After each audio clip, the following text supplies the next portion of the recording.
So if you remember from section 9.3, where we found special products formulas, if you were to FOIL a plus b times a minus b, your answer is a squared minus b squared. And this is because when you do outer, you get negative ab, and inner, you get positive ab, so they cancel. And then the reason it's minus b squared is because a positive times a negative is a negative. So we're going to use that formula down here to, instead of foiling these, just come up with an answer. So for the first one, it would be 4x squared minus 1, because 2x, if you square it, is 4x squared, and 1, if you square it, is 1, and the formula tells you to minus. And here you'd have 9n squared minus 16. So pause the video and try this page, 1 through 15, and press play when you're ready to check your answers.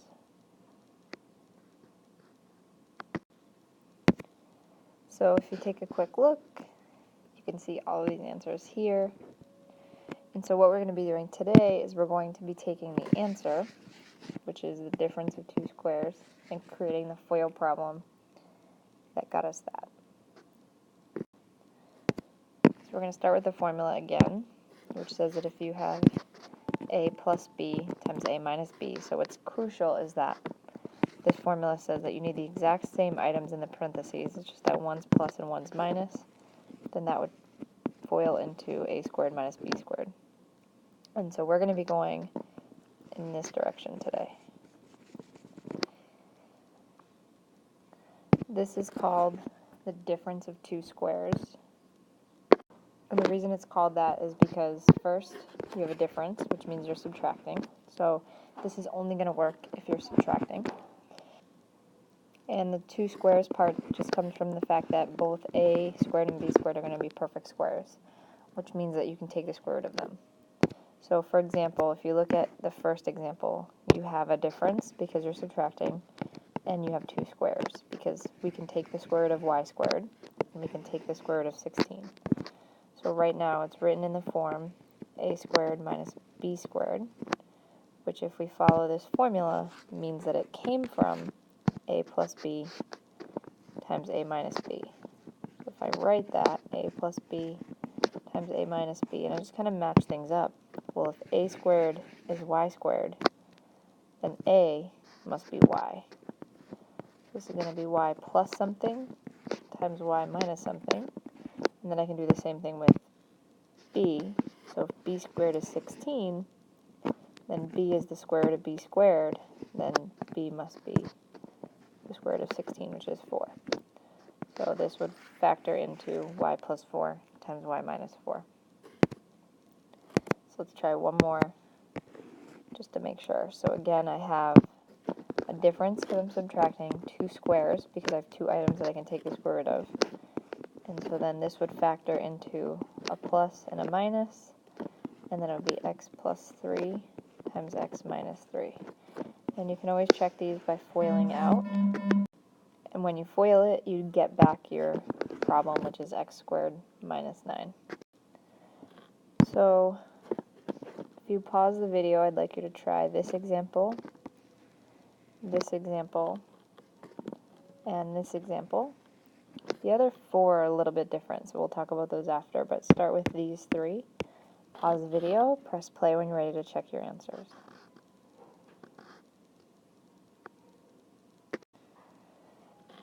So here we have 5m plus 4 times 5m minus 4. I'm finding these just by taking the square roots of the originals. X plus 7y times x minus 7y, and x plus 9y times x minus 9y. So in this example, it's a little bit different. So we do have the difference because we're subtracting, but 8 and 18 aren't perfect squares, so I don't know the square root of 8 or the square root of 18. But what we should be looking for first, regardless, anytime you're factoring, the always thing you look for is the greatest common factor. And so what I do notice is that 8 and 18 can be divided by 2. So I'm going to take out a greatest common factor of 2, which leaves behind 4 minus 9n squared. So now, in red, I do have the difference of two squares. Here's my difference, and here are my two squares. So I'm going to drop down the 2 And now I'm going to factor just the red portion, which would factor into 2 plus 3n times 2 minus 3n. And that would be my final answer. So now if I FOILed this, I'd get 4 minus 9n squared, and then distribute it 2. I'd have back the original. Similar problem right here. So pause the video and press play when you're ready to check your answer for this problem.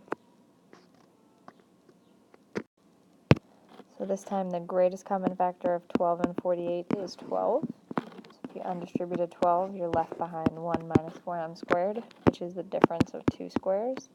So then this would factor into 1 plus 2m times 1 minus 2m, and your greatest common factor just stays out front.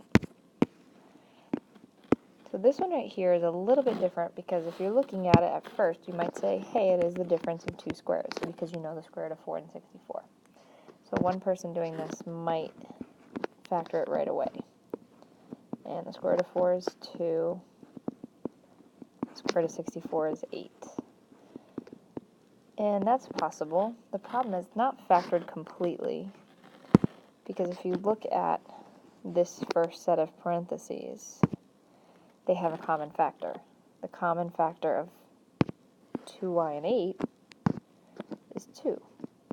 And that would leave y plus 4.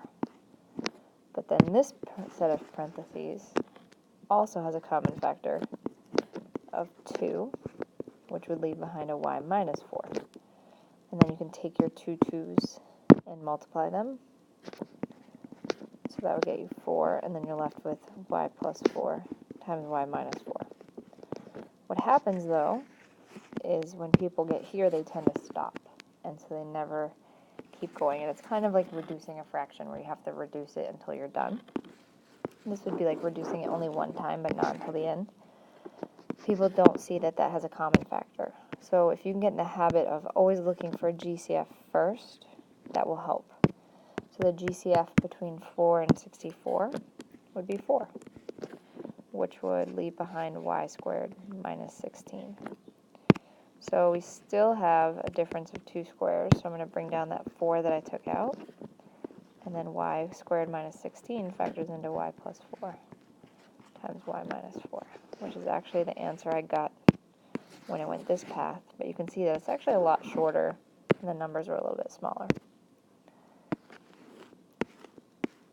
So give this one here a try, and the hint that I'll give you is that you have to take out the GCF first, or you should. It will make it a little bit easier.